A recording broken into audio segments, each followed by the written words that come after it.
काय वाटेल ते काय बोलतेस? काय पुरावा आहे तुझ्याकडे? हा, की मी असं काही केलंय म्हणून?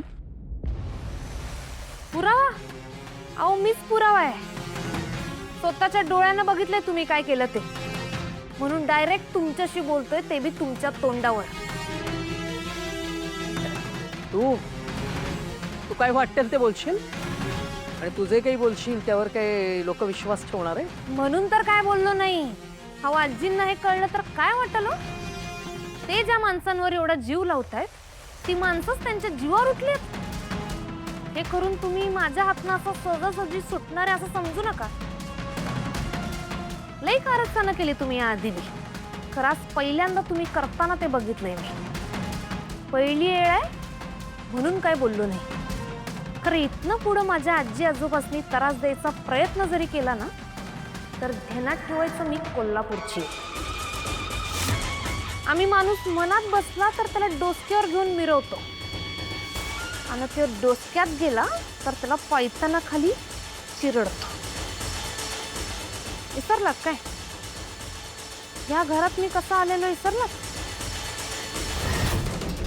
कामिनी आजी निघा, का जसं निंगीच्या हाताला धरून बाहेर काढलं तसं तुम्हाला काढू. आठवतोय ना व चाबूक? त्यामुळे लई डोसक्यात जायचा प्रयत्न करू नका, नाहीतर चाबूक काय माझ्या हाताला जड नाही. तुम्हाला आता वाटलं असेल का बाबा बिचारी एकटी पडली असेल, आता हिच्या मागं कोण आहे, असं अजिबात समजू नका. आता तर अजून मजबूत झालोय. काय आता मला कुणासाठी घाबरायची गरजच नाही. त्यामुळे माझ्या आजी आजोबांसाठी मी काय बी करेन. कडू आजी, तुम्ही मला परत असं करताना घावाच. आईची शपथ घेऊन सांगतो, नाही तुम्ही जन्मालाच का आलाय ह्यो पश्चाताप करून दिला ना, तर बघा माझ्या माणसासनी त्रास द्यायचा प्रयत्न केला तर फाडून ठेवीन, लक्षात ठेवा.